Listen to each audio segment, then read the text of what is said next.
Hello guys. मैं हूं engineer Mohammad Adnan Khan और आप देख रहे हैं मेरा यूट्यूब चैनल सिविलॉजी। आज जो हमारा टॉपिक है एरिया कैलकुलेशन के बारे में, that how to calculate the area in different units. As you know that there are different land measurement units, as you can see over here: square feet, square yards, karam, marlas, canal, bega, acre. These are different units जो कि मुख्तलिफ इलाकों में मुख्तलिफ ज़बानों में बोले जाते हैं। तो इनके बारे में मैं आपको बताऊंगा कि अगर आपके पास स्क्वायर फुट में कोई एरिया है तो उसको स्क्वायर यार्ड या मरला या कनाल या एकड़ में कैसे कन्वर्ट किया जा सकता है। तो जैसे कि मैंने बताया कि मुख्तलिफ इलाकों में मुख्तलिफ यूनिट्स इस्तेमाल की जाती हैं। जैसे कि किसी गांव देहात में हम चले जाते हैं जहां पे खुला एरिया होता है, बहुत बड़ा रकबा होता है, तो वहां पे मुरब्बा, एकड़ और बीघा वगैरह का जिक्र किया जाता है। जैसे हम शहरों की तरफ आते हैं तो रकबा जो है वो सुकड़ता जाता है, कम होता जाता है, उसकी वैल्यू जो है वो ज़्यादा होती जाती है। तो स्क्वायर यार्ड यानी मुरब्बा गज़ और मुरब्बा फुटों में उसकी बात की जाती है। तो इन सारी यूनिट्स के बारे में, इकाइयों के बारे में आपको पता होना चाहिए। तो बगैर कोई तफसील बताए आगे बढ़ते हैं और डिटेल में मैं आपको बताऊंगा कि क्या क्या चीज़ें आपको याद रखनी पड़ेंगी और किस तरह आप, अगर स्क्वायर फुट में एरिया है तो उसको दूसरी यूनिट्स में, दूसरी इकाइयों में कैसे कन्वर्ट कर सकते हैं। तो चलते हैं, शुरू करते हैं।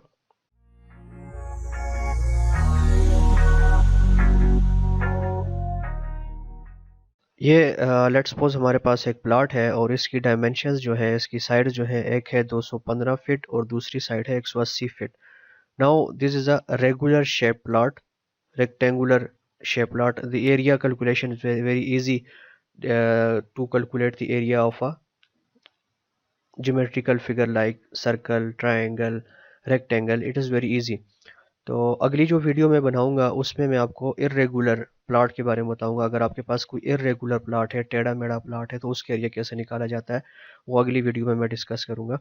तो इसका क्या है कि आपने सबसे पहले इसकी यूनिट्स आपने निकालनी है। एरिया निकालना है स्क्वायर फुट में, स्क्वायर यार्ड में, कड़म या करम मुख्तलिफ इलाकों में बोला जाता है, मरलाज में, कनाल्स में, भेगा ये भी एक यूनिट है एरिया की, और एकड़।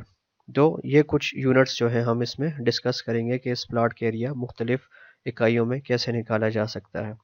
सो कुछ चीज़ें जो है वो आपको याद रखनी पड़ेंगी, जैसे 1 एकड़ इज़ इक्वल टू 2 बीघा, यानी 1 एकड़ में 2 बीघा होते हैं, और 1 बीघा में 4 कनाल होते हैं, यानी 1 बीघा 4 कनाल के बराबर है, और 1 कनाल 20 मरला के बराबर है, और 1 मरला 9 करम के बराबर है। इसी तरह 1 करम में 30.25 स्क्वायर फीट होते हैं। 1 करम में 30.25 स्क्वायर फुट होते हैं, ये आपने याद रखना है। और 1 स्क्वायर यार्ड में 9 स्क्वायर फीट होता है। अगर ये कन्वर्जन यूनिट्स हैं, ये अगर आपको पता चल जाएं तो आप आसानी से किसी भी रकबे को अपनी मर्जी की इकाई में या यूनिट में कन्वर्ट कर सकते हैं। उसके बाद जो नॉर्मली ज़्यादा तौर इस्तेमाल होती हैं यूनिट्स, वो एकड़ आ जाती है। एकड़ में 43,560 स्क्वायर फुट होता है। ठीक है, ये आपको याद करने की ज़रूरत नहीं है, बहरहाल प्रैक्टिस करेंगे तो आपको ये चीज़ें याद हो जाएंगी। 1 कनाल में 5,445 स्क्वायर फुट होता है, और इसके अलावा 1 मरला में 272.25 स्क्वायर फुट होते हैं। ठीक है, तो ये कुछ कॉमनली यूज्ड यूनिट्स हैं जो कि रकबा मालूम करने के लिए इस्तेमाल की जाती हैं, तो ये आपको याद होनी चाहिए। इसके आगे चलते हैं। लेट्स सपोज हमारे पास एक प्लॉट है जिसका जो साइड्स हैं या उसकी जो पैमाइशें हैं वो 215 फीट और दूसरी साइड जो है वो 180 फीट है। तो सिंपल, सबसे पहले तो इजी इसका एरिया कैसे निकालेंगे स्क्वायर फुट में, तो इसको लंबाई ज़रब चौड़ाई यानी लेंथ मल्टीप्लाई बाय विड्थ करेंगे, जो कि है 215 टाइम्स ऑफ 180। 215 ज़रब 180 करेंगे तो ये आपके पास इसका स्क्वायर फुट में एरिया आ गया 38,700 स्क्वायर फीट। अब इसको हमने कन्वर्ट करना है स्क्वायर यार्ड्स में। तो पिछली साइड में हमने कन्वर्जन फैक्टर पढ़ा था कि 1 स्क्वायर फुट में या 1 स्क्वायर यानी हाँ 1 यार्ड में 9 स्क्वायर फुट होते हैं। तो इसको हम 9 से डिवाइड करेंगे तो हमारे पास स्क्वायर यार्ड में एरिया आ जाएगा। ठीक है, तो ये जो यूनिट कन्वर्जन फैक्टर है, यानी फिट से आपने यार्ड में जाना है तो 9 पे तकसीम करना है, 9 पे डिवाइड करना है। इसी तरह कड़म में तो मैंने जिक्र किया था कि कन्वर्जन फैक्टर जो है वो 30.25 है, यानी स्क्वायर फुट में आपके पास रकबा है 38,700 स्क्वायर फुट में है, और 30.25 से जब डिवाइड करेंगे तो ये आपके पास आ जाएगा 1379.34 कड़म।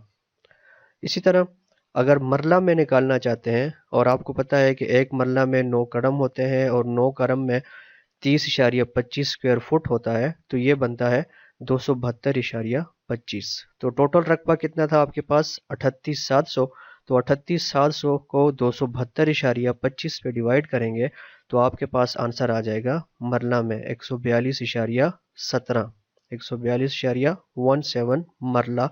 ये आपने इस स्क्वायर फुट को मरलाज में कन्वर्ट कर दिया, और कन्वर्जन फैक्टर आपको याद होना चाहिए अगेन 272.25, यानी एक मरला में 272.25 स्क्वायर फुट होते हैं। अब कनाल में आपने एरिया निकालना है, तो आपको पता है कि एक कनाल में कितना 20 मरले होते हैं, और एक मरले में 272.25 स्क्वायर फुट होता है, तो ये वैल्यू बनती है 544.5। ठीक है, ये कन्वर्जन फैक्टर भी आपने याद रखना है, या आपको सिर्फ ये भी याद है कि एक कनाल में 20 मरले होते हैं और 20 मरले में 272.25 स्क्वायर फुट होता है, तो ये वैल्यू आपको याद करने की ज़रूरत नहीं है। तो टोटल एरिया था हमारे पास 38,700, 38,700 को हमने डिवाइड किया 5445 से डिवाइड किया, तो ये एरिया हमारे पास कनाल में आ जाता है 7.1 कनाल। अब बेगा में हमने जिक्र किया था कि एक कनाल में 4 बेगा होते हैं, तो 4 के साथ मल्टीप्लाई करेंगे तो ये वैल्यू हमारी बनती है 21,780। तो टोटल एरिया जो कि स्क्वायर फुट में 38,700 है, उसको डिवाइड करेंगे 21,780 से, तो ये हमारे पास बन गया 1.78 बेगा। अब एकड़ में जैसे हमने कहा था कि एक एकड़ में 2 बेगा होते हैं, तो 2 मल्टीप्लाई बाय ये कन्वर्जन फैक्टर क्या है 21,780। इसको जब आप डिवाइड करेंगे, यानी टोटल रकबे को जो कि स्क्वायर फुट में है उसको 43,560 से डिवाइड करें, तो आपके पास एकड़ में वैल्यू आ जाती है 0.89 एकड़। तो ये सिंपल सा तरीका था, किसी भी स्क्वायर फुट को आपने किसी और इकाई में कन्वर्ट करना है तो ये वैल्यूज़ आपको याद होनी चाहिए। अगेन ये आपको ये वैल्यूज़ मैं दोबारा दिखाना चाहूँगा कि एक एकड़ में 2 बेगा होता है, और एक बेगा 4 कनाल के बराबर है, और एक कनाल 20 मरला के बराबर होता है, और एक मरला 9 कड़म के बराबर है, और एक कड़म में 30.25 स्क्वायर फुट होता है, और एक स्क्वायर यार्ड यानी मुरब्बा गज जो है वो स्क्वायर 9 स्क्वायर फुट के बराबर होता है। तो आज के लिए इतना ही। अगली वीडियो के लिए अगर आपने मेरा चैनल अभी तक सब्सक्राइब नहीं किया तो सब्सक्राइब कर दें और बेल आइकन भी प्रेस कर दें, ताकि इसी तरह की वीडियोस जो हैं वो आपको टाइम पर मिलती रहें।